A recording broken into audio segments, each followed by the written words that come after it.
In the pouring rain of a quiet evening, Officer Vance Langford thought he was untouchable. He ruled his local jurisdiction with an iron fist, backed by a deeply flawed system, and he loved targeting anyone who didn't look like they belonged in his wealthy, secluded town. But when he decided to brutalize a quiet, respectful black man over a minor traffic stop and then doubled down by assaulting him right inside the courthouse walls, he made a fatal mistake. That man was a highly decorated Navy SEAL, and one single phone call was about to completely detonate Langford's career, his freedom, and his entire life. Chief Petty Officer Caleb Voss, known to his former teammates as Voss, had spent years operating in the darkest, most dangerous corners of the globe. As a Navy SEAL, he had survived ambushes in hostile territory, breached compounds in the dead of night, and earned a Silver Star for dragging 2 wounded brothers in arms out of a lethal firefight. Now Voss was finally trying to embrace the quiet life. He had honorably discharged, moved to the affluent, sleepy outskirts of Oak Haven to be closer to his ailing mother, and spent his days restoring a vintage Ford Mustang. He was a man composed of pure discipline, built like a freight train, but carrying himself with a gentle, unassuming quietness of someone who never had anything to prove. But Oak Haven was a town that didn't like outsiders, and it certainly had a reputation for a police department that acted more like an occupying force than public servants. It was a rainy evening when Voss was driving back from the hardware store. He was under the speed limit, his hands resting easily at 10 and 2. In his rearview mirror, the aggressive glare of headlights suddenly rushed up to his bumper. The cruiser tailgated him for a full stretch before the red and blue lights finally flashed, painting the rain-slicked road in a harsh, pulsing neon. Voss calmly activated his blinker, pulled over safely onto the shoulder, turned off the engine, and placed his keys on the dashboard. He rolled down his window and kept his hands perfectly visible on the steering wheel, a standard protocol he followed to the letter. Footsteps crunched on the wet gravel. Officer Vance Langford approached the window. Langford was a man whose uniform looked a size too small, his posture practically radiating unwarranted hostility. He had a reputation in Oak Haven for excessive force complaints that routinely disappeared into the precinct's filing cabinets. License, registration, and proof of insurance. Now, Langford barked, shining his heavy tactical flashlight directly into Voss's eyes, blinding him. "Good evening, officer." Voss replied, his voice deep, calm, and steady. "My wallet is in my right back pocket, and my registration is in the glove compartment. I am going to reach for them now. Is that all right?" Langford's hand dropped to his duty belt. "I said give me your damn ID, boy. Don't play games with me." The derogatory term wasn't lost on Voss. He felt a familiar, icy calm wash over him, the same psychological lockdown that had kept him alive in combat. He slowly retrieved his documents and handed them over. Langford snatched them, sneering at the name. "Caleb Voss, what are you doing in this neighborhood?" "I live here," Voss replied politely. "Just heading home." "Sure you do," Langford scoffed. "Step out of the vehicle." "Officer, I haven't been informed of why I was pulled over," Voss stated, not moving an inch. "Is there a problem?" "The problem is you're resisting a lawful order," Langford shouted, his face instantly turning a mottled red. Without another word, Langford ripped the car door open, grabbed Voss by the collar of his jacket, and violently yanked him outward. For a Navy SEAL, breaking a man's grip and snapping his arm takes roughly seconds and zero conscious thought. Voss's muscle memory screamed at him to neutralize the threat, but Voss's mind overrode his instincts. He knew exactly how this would look, and he knew how the system worked. If he fought back, he would be a dead man on the side of Route 9 or spending the rest of his life behind bars. So, Voss let himself be pulled. He went entirely limp, a technique that forced Langford to carry all 230 pounds of his dead weight. Langford stumbled, losing his balance, and slammed Voss face first into the muddy asphalt. "Stop resisting!" Langford screamed to the empty road, driving his knee sharply into the back of Voss's neck. He drew his taser and drove it directly into Voss's shoulder, pulling the trigger. 50,000 volts ripped through Voss's nervous system. He gritted his teeth, refusing to give Langford the satisfaction of a scream. Handcuffs clicked tightly around his wrists, biting into the bone. Voss was hauled to his feet, bleeding from a cut above his eye, his clothes soaked in mud. "You're going away for a long time," Langford whispered maliciously into his ear. Assaulting an officer, you're done. Later, the Oak Haven Municipal Court was packed. Judge Harlan Prescott presided over the room with a look of chronic boredom. Prescott was a notorious rubber-stamp judge for the local police department. In his years on the bench, he had never once ruled against an officer's testimony. To him, the police were infallible, and the defendants were nothing but a nuisance clogging up his golf schedule. Sitting at the defense table, Voss looked entirely out of place, yet undeniably formidable. He wore a sharply tailored charcoal gray suit. His posture was perfectly erect, his face an unreadable mask of stoic calm. He had waived his right to a public defender, choosing to represent himself pro se.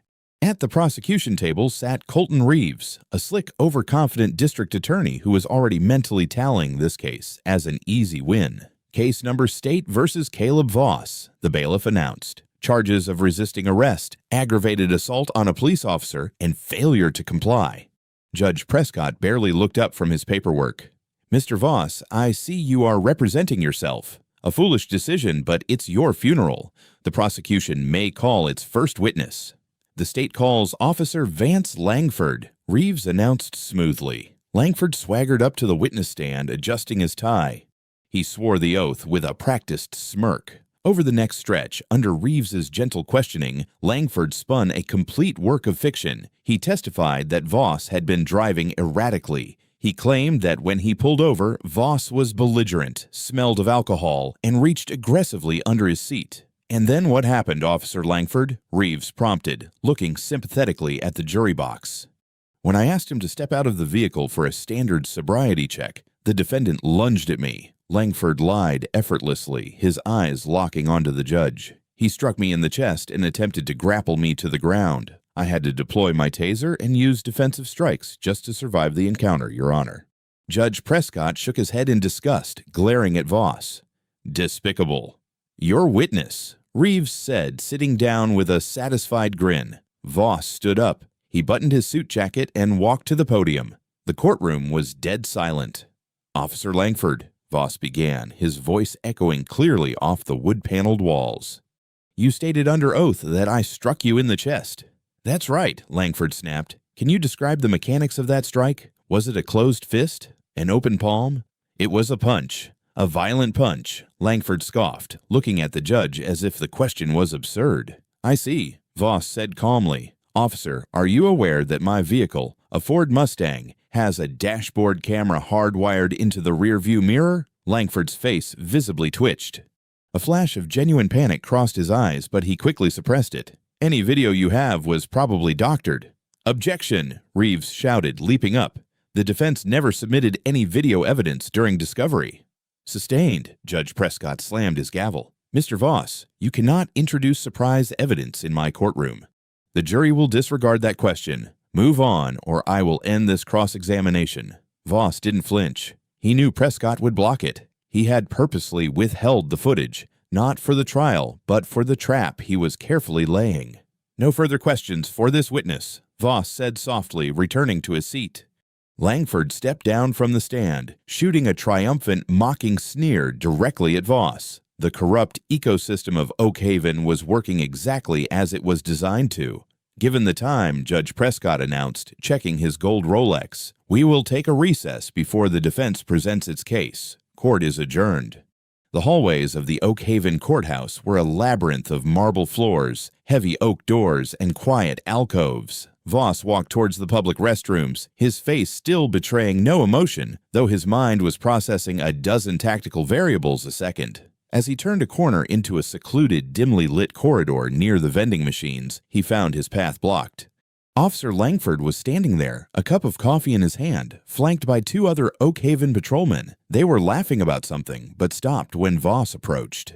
Well, if it isn't Perry Mason, Langford taunted, stepping directly into Voss's personal space. The other two officers subtly shifted, blocking the hallway exits. Excuse me, officer, I need to get by, Voss said politely, keeping his hands loosely at his sides. You think you're pretty smart, don't you? Langford hissed, his breath smelling of stale tobacco and cheap diner coffee. Mentioning a dash cam, trying to make me look like a liar in front of the judge. I only asked a question, Voss replied. "Listen to me, boy," Langford growled, completely abandoning any pretense of professionalism. He jammed a thick, heavy index finger hard into Voss's sternum. "I own this town. I own that judge. And in a short while, you're going to be fitted for a bright orange jumpsuit. And I'm going to make sure the guards at the county lockup know exactly how much you like to resist." Voss looked down at the finger pressed against his chest, then back up to Langford's eyes. "Remove your hand from me." The absolute authority in Voss's voice, a voice that had commanded men through hellfire, caused Langford to instinctively flinch, but his ego wouldn't let him back down in front of his buddies. Enraged by his own momentary fear, Langford violently shoved Voss backwards with both hands. "Don't you ever give me an order." Voss took a half step back to absorb the kinetic energy. He didn't raise his hands. He didn't strike back. He just stared at Langford. "What's the matter? Tough guy afraid to fight?" Langford laughed loudly, emboldened. He stepped forward and threw a sloppy, heavy-handed punch right at Voss's jaw. Voss subtly rolled his neck, allowing the knuckles to graze his cheekbone rather than taking a direct impact. But the force was still enough to split his lip. A thin line of blood trickled down his chin. The two other officers chuckled. "Careful, Vance. Don't leave marks where the judge can see them." "Judge doesn't care," Langford spat, turning his back on Voss and walking away. "Enjoy prison." Voss stood alone in the hallway, slowly wiping the blood from his chin with a pristine white handkerchief. He looked up. Perched exactly in the corner of the ceiling, hidden behind a slightly smoked glass dome, was a newly installed high-definition courthouse security camera. Voss had mapped the entire building's security layout the day he was arraigned. He knew exactly where the blind spots were, and more importantly, he knew exactly where they weren't. He pulled out his cell phone. The judge had mandated a strict no phones in the courtroom policy, but they were in recess, in a public corridor. Voss dialed a number he hadn't used in years. It rang once.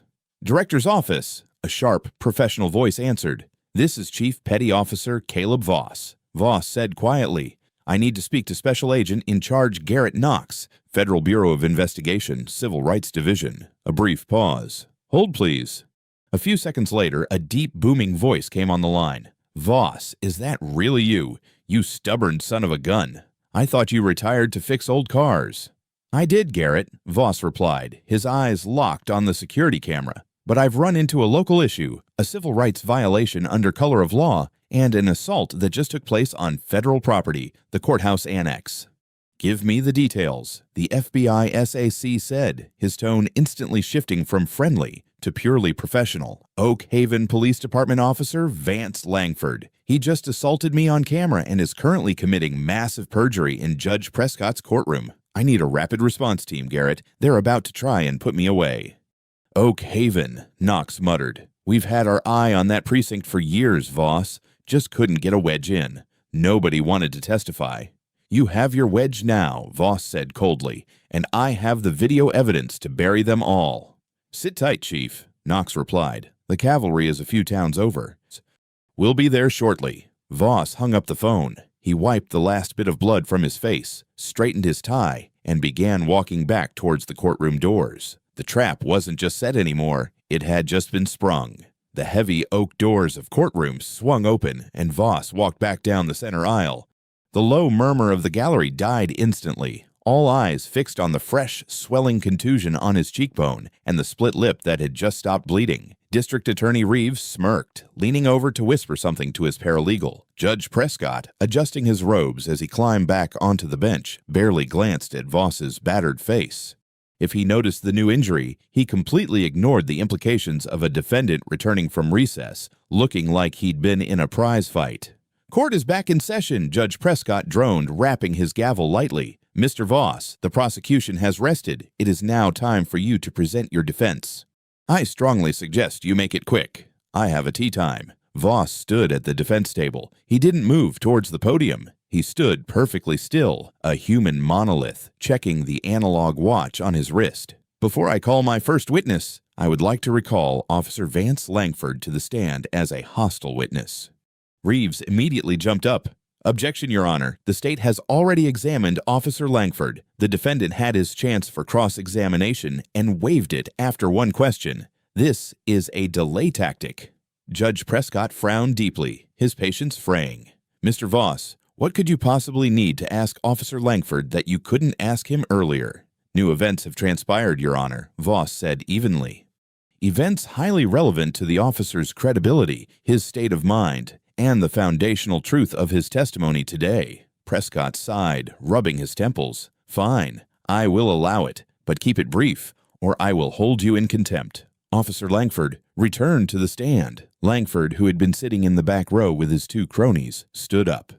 He swaggered down the aisle, a look of utter invincibility plastered across his face. He shot Voss a glaring look of pure malice as he brushed past the defense table. He took the stand and aggressively leaned into the microphone. "You are still under oath, officer," Judge Prescott reminded him lazily. "I'm aware, Your Honor," Langford said, his eyes locked on Voss. Voss walked to the podium. He leaned in close. "Officer Langford, during the brief recess we just took, did you and two other Oak Haven police officers approach me in the east corridor near the vending machines?" Langford didn't miss a beat. "No, I was getting coffee in the break room." "So you deny cornering me in a public hallway of this courthouse?" "I deny it because it didn't happen," Langford sneered. Voss touched his swollen cheekbone lightly. "Officer Langford, do you know how I sustained this injury to my face?" "Objection!" Reeves shouted. "Relevance. The defendant's clumsiness during a recess has nothing to do with the charges he faces." "Overruled for now, Mr. Reeves." "Let's see where this circus is going," Judge Prescott said, leaning forward. "Answer the question, officer." Langford smiled a cold, reptilian smile.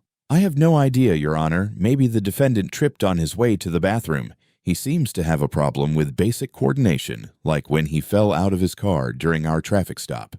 A few chuckles rippled through the gallery. Voss let the laughter die down. He looked directly into Langford's eyes, projecting the cold, hollow stare he usually reserved for high-value targets in active war zones.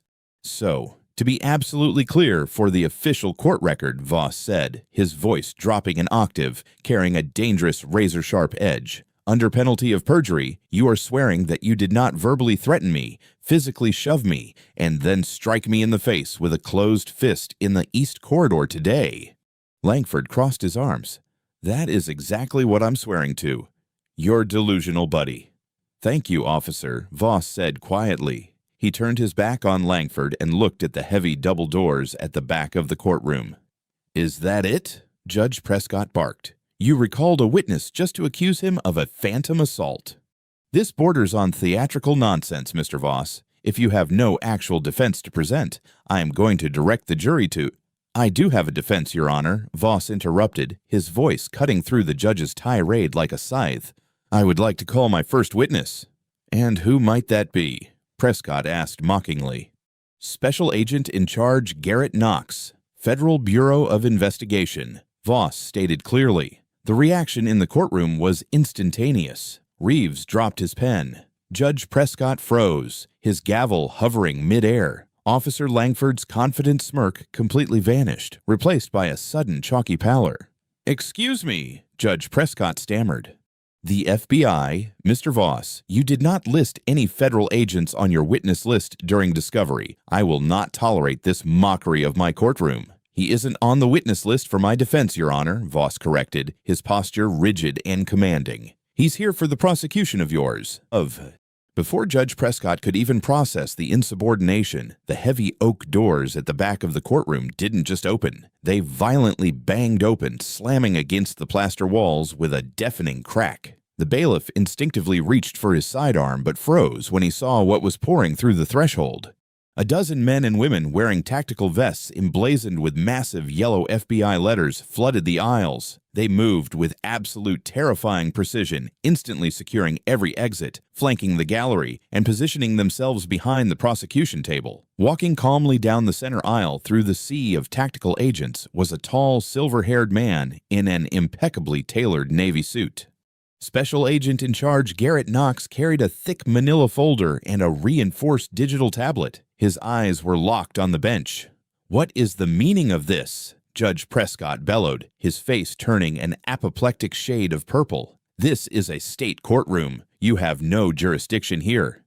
"Bailiff, remove these men immediately." The elderly bailiff looked at the heavily armed federal agents, then looked back at the judge, and very wisely kept his hands far away from his belt. Knox marched straight past the wooden partition, ignoring the gate entirely, and stood directly next to Voss. He extended a hand.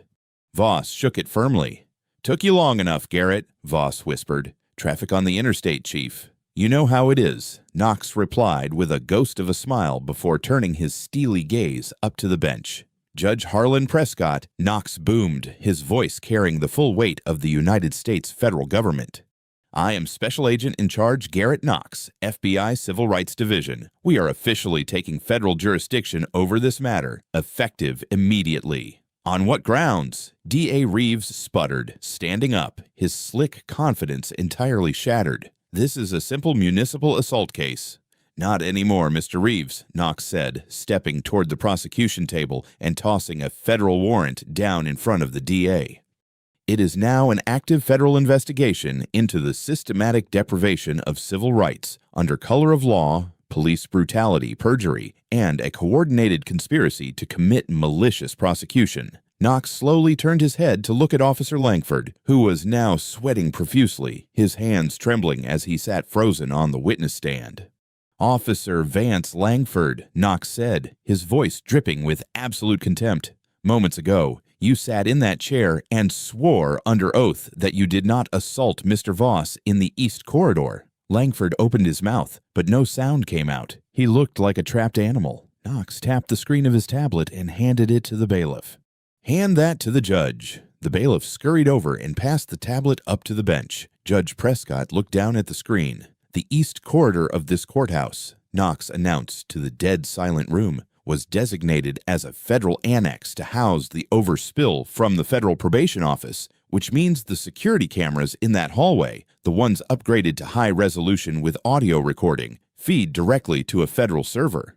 Langford visibly shrank in the chair. "On that tablet, Judge Prescott, you will see crystal clear, high-definition footage of Officer Langford unprovokedly threatening, shoving, and physically striking a United States Navy veteran. You will also hear Officer Langford bragging about how he owns you, Your Honor, and how he intends to make sure Mr. Voss is abused in the county jail." Judge Prescott stared at the tablet, his face draining of all color. The political implications, the media fallout, his career was flashing before his eyes. "But that's just the appetizer," Knox continued, walking over to the defense table and picking up Voss's laptop. "Mr. Voss here reached out to my office with a cloud-secured link, a link containing the dashcam footage from his Mustang on the night of his arrest. Footage that clearly shows Mr. Voss complying with every order, and Officer Langford dragging him from the vehicle and tasing him without a shred of provocation." Knox leaned in close to Langford, who was now hyperventilating. "You picked the wrong guy to frame, Vance. Chief Petty Officer Voss spent a decade hunting actual terrorists. You think a dirty cop in a small town was going to intimidate him?" Knox stood up straight and looked at his tactical team leader. "Arrest him." The words "arrest him" didn't just echo in the cavernous expanse of the courtroom. They seemed to fundamentally alter the atmospheric pressure of the room. It was a command that carried the absolute crushing weight of the United States Department of Justice, and it hung in the dead silence like a detonator waiting to be pressed. For a span of seconds, absolutely no one moved. Officer Vance Langford sat frozen in the polished wooden chair of the witness stand. His brain, heavily insulated by years of unchecked municipal authority, small-town immunity, and the toxic arrogance of a man who had never once faced a consequence, simply refused to process the auditory information it was receiving. He had spent his entire adult life being the apex predator of Oak Haven. The concept that the tables had not merely turned but completely splintered beneath him was incomprehensible.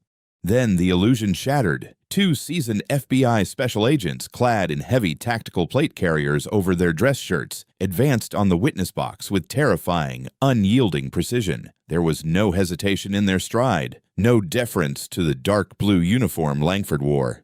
Wait, hold on a damn minute." Langford stammered, his voice cracking an octave higher than normal. He scrambled backward in the wooden chair, his duty boots loudly scraping against the floorboards until his spine hit the paneled wall. "This is a misunderstanding. I'm a sworn police officer of Oak Haven. You can't just barge in here and do this." "I have a badge." "You are a sworn officer," Special Agent in Charge Garrett Knox corrected, his tone stripped of any professional courtesy, leaving only ice-cold contempt. "As of moments ago, you are a federal suspect. Stand up, turn around, and place your hands behind your back. Do it now, or my agents will assist you. And I promise you, they won't be gentle about it." A burly, broad-shouldered agent named Thomas Kessler reached out, grabbing Langford by the collar of his uniform shirt and the thick leather of his duty belt. With a single, fluid motion born of years of tactical training, Kessler spun the corrupt cop around, forcing Langford's chest flat against the wooden railing of the witness stand. The crisp, metallic snick, snick, snick of heavy-duty handcuffs ratcheting tightly around Langford's wrists echoed through the breathless courtroom. It was a sound Langford had inflicted on hundreds of citizens, often brutally, often without cause, but feeling the cold, unforgiving steel bite into his own skin sent a visible, violent tremor of pure terror down his spine. The power dynamic hadn't just shifted, it had been violently inverted. "Vance, don't say a damn word!" a panicked voice shouted from the gallery. It was Officer Wyatt Brooks. He and Officer Kane Fletcher, the two cronies who had stood laughing in the hallway while Langford assaulted Voss, were suddenly realizing that the blast radius of this federal bomb was expanding. Brooks was already backing away from the wooden benches, his eyes darting frantically towards the heavy oak double doors at the rear of the courtroom. Fletcher was right behind him, practically tripping over the aisle runner in his desperate bid to escape. Knox didn't even bother turning his head to look at them. He simply raised his left hand and snapped his fingers, pointing a single index finger toward the back of the room. "Tactical," Knox commanded softly. "Secure officers Brooks and Fletcher, conspiracy against rights, accessory after the fact, and witness tampering. Lock them down." Before Brooks and Fletcher could even reach the brass handles of the exit doors, the reality of their situation physically slammed into them. 4 heavily armed FBI hostage rescue team operators, who had been quietly flanking the gallery exits, moved with blinding speed. Brooks was driven shoulder first into the heavy plaster wall, the breath leaving his lungs in a loud, pathetic wheeze. Fletcher didn't fare much better. He was swept off his feet and forced face down onto the marble floor, a federal boot planted firmly but professionally between his shoulder blades. "Wyatt Brooks, Kane Fletcher, you are under arrest for federal civil rights violations," a female agent announced, her voice ringing out clear and authoritative over the chaotic murmurs of the stunned civilian gallery. "You have the right to remain silent. Anything you say can and will be used against you in a court of law." Up at the prosecution table, District Attorney Colton Reeves was having a full-blown physiological meltdown. His slick, overconfident demeanor had completely evaporated, replaced by a sheen of cold, panicked sweat. His hands shook violently as he began frantically shoving legal pads, heavily redacted police reports, and pens into his expensive leather briefcase, as if packing up his desk could somehow make him invisible to the federal government.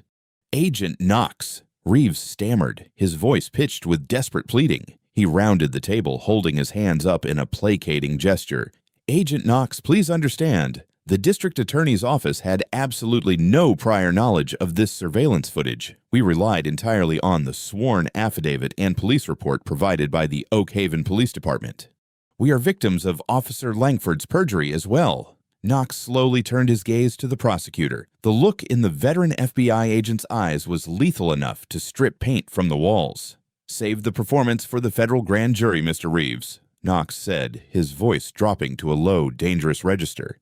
"Do not insult my intelligence. We have a cooperating witness inside your precinct who has already provided emails showing your office routinely buried Brady material to protect Langford's excessive force complaints. The Department of Justice Civil Rights Division is initiating a full-scale forensic audit of every single case you've successfully prosecuted using Officer Langford's testimony over the years.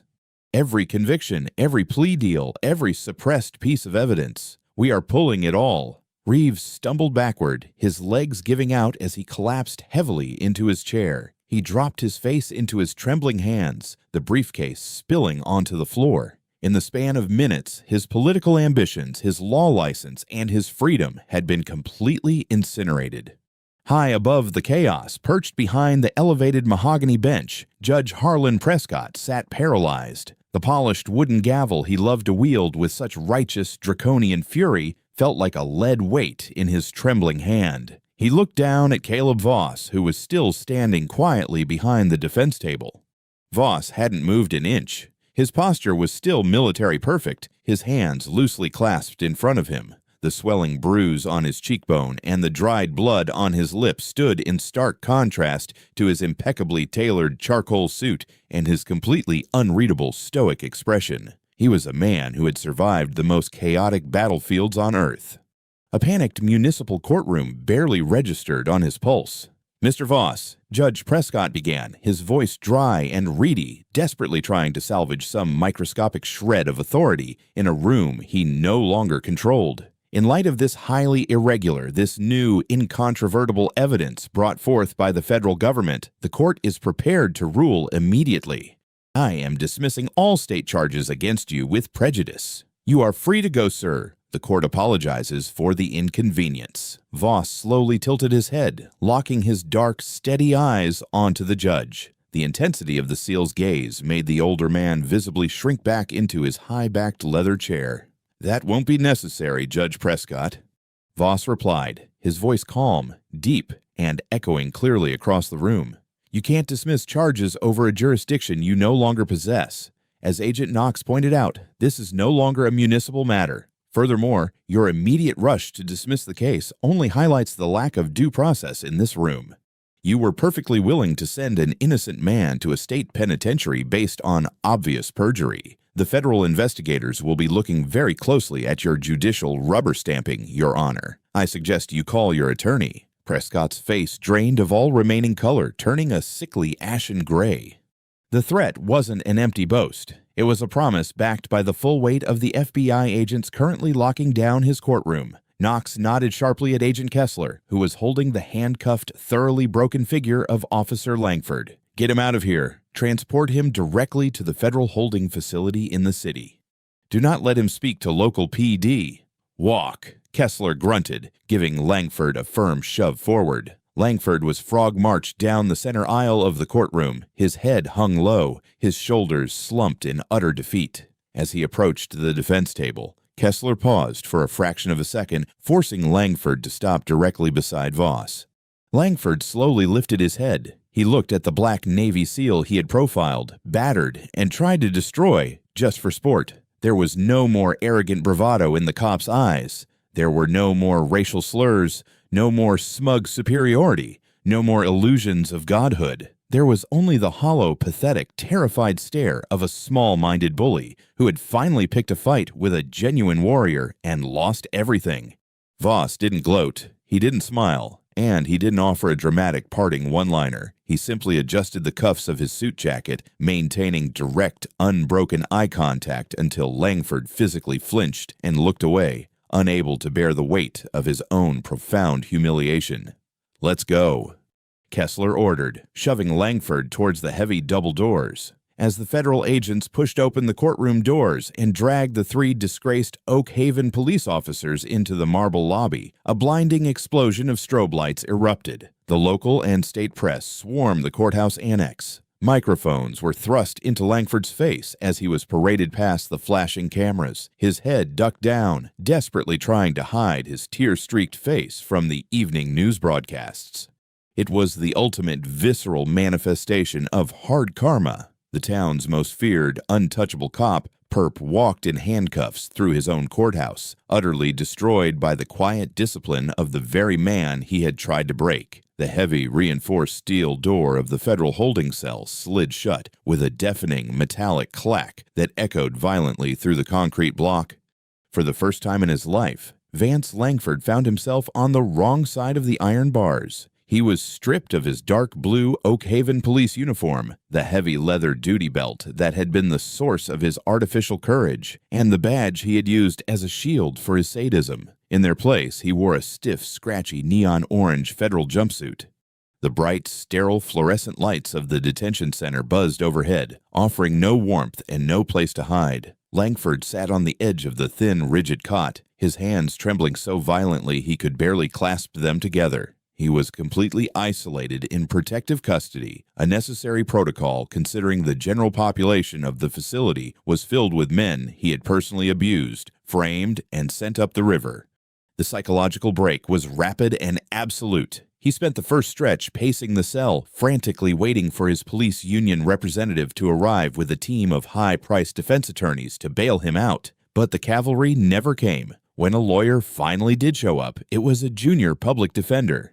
The local Fraternal Order of Police, having viewed the crystal-clear, high-definition footage of Langford unprovokedly assaulting a decorated military veteran in a federal courthouse, immediately convened an emergency board meeting. By unanimous vote, they entirely disavowed him. They publicly revoked his union membership, stripped his legal funding, and issued a press release condemning his actions as a disgrace to the sacred oath of law enforcement. Realizing he had been abandoned by the very brotherhood he thought made him invincible, Langford's tough guy persona completely evaporated. When Special Agent in Charge Garrett Knox walked into the interrogation room, he didn't find a hardened, defiant street cop. He found a sobbing, hyperventilating shell of a man. Desperate to avoid spending the rest of his natural life in a maximum security federal penitentiary, Langford eagerly threw every single one of his colleagues under the bus. He offered to wear a wire, to testify before a grand jury, and to hand over a meticulously kept encrypted flash drive containing years of illicit text messages, buried use-of-force complaints, and fabricated arrest reports. Langford's cowardly confession was the spark that detonated a massive, decade-long powder keg of municipal corruption. The resulting domino effect hit the affluent town of Oak Haven like a Category 5 hurricane. Mayor Douglas Whitaker, who had spent years turning a blind eye to the police department's brutal tactics in exchange for their political endorsement, attempted to hold a press conference to distance himself from the scandal. He didn't even make it through his opening statement. Federal agents marched directly onto the podium, interrupting the live broadcast to serve him with a subpoena. Facing mounting evidence of systemic cover-ups, Mayor Whitaker resigned in utter disgrace, fleeing the state in the dead of night. District Attorney Colton Reeves suffered an even more spectacular downfall. Based on Langford's digital evidence, the Department of Justice raided the DA's office. Heavily armed agents spent days carrying out hundreds of cardboard boxes filled with suppressed evidence, known as Brady material, that Reeves had intentionally hidden from defense attorneys to secure wrongful convictions. Reeves was publicly perp-walked out of his own building, disbarred by the state Supreme Court, and indicted on counts of prosecutorial misconduct, witness tampering, and conspiracy. The slick, overconfident lawyer who had smirked at Voss during the trial was now facing a mandatory minimum sentence. Up in his elevated chambers, Judge Harlan Prescott watched the collapse of his empire on the local news with a sickening feeling of dread in his stomach. Terrified of the DOJ's microscopic dive into his blatantly biased judicial record, Prescott opted for immediate forced retirement, hoping to quietly slip away before the federal hammer fell. It didn't work. The FBI was already unwinding a tangled web of financial kickbacks he had received from a private probation company. His pension was frozen, his reputation was annihilated, and he spent the remainder of his twilight years fighting a massive federal indictment that drained his entire life savings. The Oak Haven Police Department itself was effectively dismantled. The DOJ Civil Rights Division placed the entire precinct under a strict, federally mandated consent decree. The Old Boys Club was completely purged. Every officer with excessive force complaints on their record was immediately suspended pending federal review. The corrupt brass was replaced by a strict civilian oversight task force, fundamentally stripping the department of its unchecked power. The legal reckoning finally concluded in a massive federal courtroom in the state capitol. Vance Langford stood before the Honorable Judge Evelyn Hart, his wrists shackled to a heavy chain wrapped around his waist. He looked gaunt, pale, and thoroughly defeated.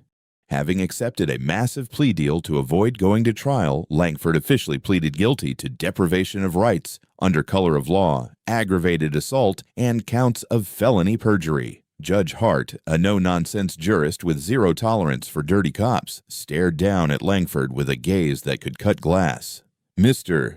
Langford," Judge Hart's voice echoed sharply through the silent gallery. "You were entrusted with a badge, a firearm, and the profound authority to protect the public. Instead, you operated as a heavily armed thug. You targeted a peaceful, disciplined citizen simply because you did not like the color of his skin or the fact that he was driving in a neighborhood you arrogantly believed belonged to you. You assaulted a man who spent years of his life shedding blood to defend the very Constitution you continuously wiped your boots on. Your actions are a rot on the justice system, and I will not show you a fraction of the leniency you violently denied to so many others. The gavel slammed down like a gunshot. Vance Langford was sentenced to hard time in a federal penitentiary to be served consecutively with no possibility of early parole. The man who loved to boast about locking people in cages was now forced to navigate the terrifying, brutal reality of being a disgraced, heavily targeted ex-cop on the inside. As for Caleb Voss, the architect of this incredible systemic cleansing, he never asked for a parade, nor did he seek the media spotlight. He politely declined dozens of lucrative offers for book deals, movie rights, and exclusive television interviews. He did, however, file a massive ironclad civil rights lawsuit against the city of Oak Haven, the police department, and the former DA's office. Given the undeniable federal evidence, the city's insurance carriers didn't even attempt to fight it in court. They settled immediately for an undisclosed sum that legal experts estimated to be north of millions. True to his stoic, deeply principled nature, Voss didn't buy a sprawling mansion, a yacht, or a fleet of supercars. He didn't change the way he dressed, and he didn't leave Oak Haven. Instead, he used the entirety of the massive settlement to establish the Oak Haven Equal Justice Foundation. He hired a ruthless, highly effective team of civil rights attorneys and private investigators, entirely funding their operation. Their sole mission was to systematically review every single arrest made by Vance Langford and his cronies over the years. Because of Voss's funding, innocent people, mostly low-income citizens who had been railroaded into plea deals by Langford's fabricated evidence, had their convictions completely overturned. Voss bought them their lives back, ensuring that nobody in that county would ever have to face a rigged, corrupt courtroom alone again. On a crisp, brilliantly clear autumn morning, Voss finally rolled his fully restored Ford Mustang out of his modest garage. The engine roared to life with a deep, muscular, throaty growl, the cherry red paint gleaming perfectly in the morning sunlight. He had spent time rebuilding the engine block by hand, finding profound peace in the meticulous, disciplined mechanics of the machine. He pulled out onto the asphalt and cruised down Route 9, the exact same stretch of winding, tree-lined road where Langford had tried to destroy his life. The leaves were turning vibrant shades of orange and gold, blowing lightly across the windshield. Up ahead, tucked discreetly behind a large oak tree on the shoulder, a brand new Oak Haven patrol cruiser was parked, running stationary radar. Voss didn't tense up. His heart rate didn't spike. He kept his hands easily at 10 and 2, maintaining exactly the posted speed limit. Inside the cruiser was Officer Brian Dempsey, a newly transferred, highly trained cop brought in under the federal consent decree to help rebuild the department's shattered relationship with the community. Dempsey watched the roaring, beautiful classic muscle car approach. He checked his radar screen, noting the perfectly legal speed. As the Mustang rolled past the cruiser, Officer Dempsey looked through the driver's side window and recognized the man behind the wheel. The young officer didn't scowl, and he didn't reach for his lights.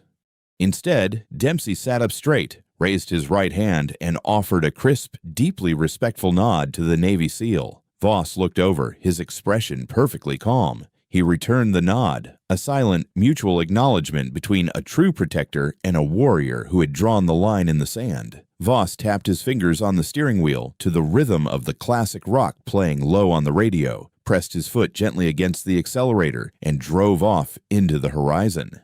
The quiet man had finally found his peace, but he left behind a legendary permanent warning that completely reshaped a town. Never mistake discipline for weakness, and never, ever assume that a quiet man has nothing to say. This incredible real-life dynamic reminds us that true strength doesn't have to shout, and unchecked corruption will eventually cross the wrong person. Caleb Voss's story is a masterclass in tactical patience, emotional control, and trusting the ultimate power of undeniable evidence. He didn't just defeat a corrupt officer, he dismantled an entire broken system using his mind instead of his fists. When a bully with a badge meets a disciplined warrior with the truth, karma doesn't just knock, it kicks the door off its hinges. If you loved this story of hard-hitting justice and absolute karma, hit that like button to support the channel. Share this video with anyone who needs a reminder that the good guys still win. And don't forget to subscribe and turn on notifications so you never miss out on our weekly deep dives into the most satisfying true karma stories on the internet.